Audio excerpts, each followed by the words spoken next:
In this video, we're going to go over a category of expungement for cases where you were charged, but the case was ultimately dismissed. And I'm going to be looking over this way some because I don't have all this memorized.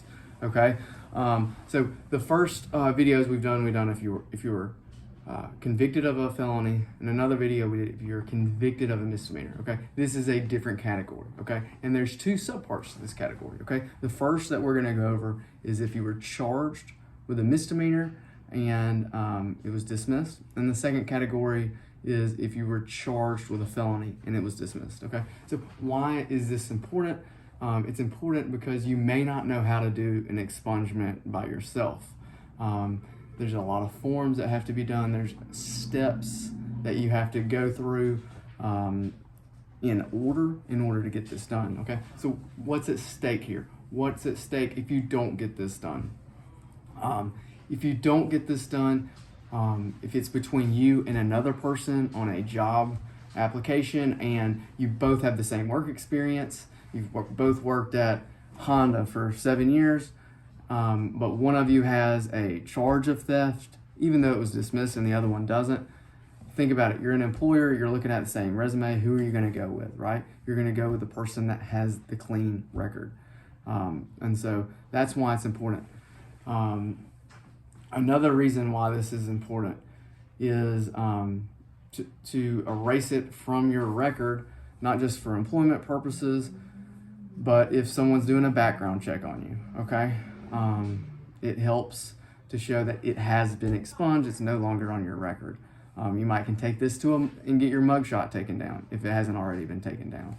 So that's what's at stake. So are you eligible? Let's go through first for a misdemeanor. First, if the charge has been dismissed with prejudice and more than 90 days have passed, okay, you've got to, there's 8 of these, okay? You've only got to hit one, okay? So if your charge is dismissed with prejudice, more than 90 days have passed.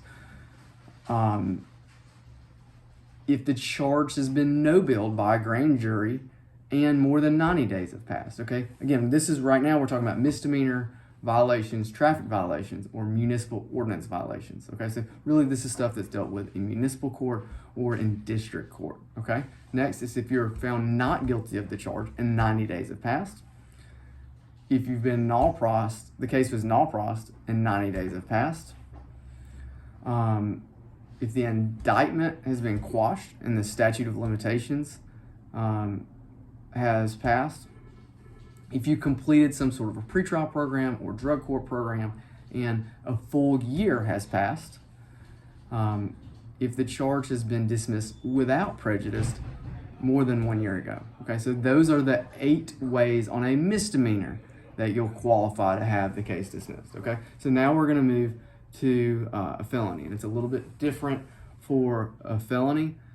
If you're charged with a felony and it's been dismissed more than 9 days past, or charge has been no bill by a grand jury and more than 90 days have passed, found not guilty more than 90 days have passed, null pros more than 90 days have passed, indictment been quashed. Those are the same as on the misdemeanor. Next, if you were dismissed after pretrial diversion or a drug court and a year has passed.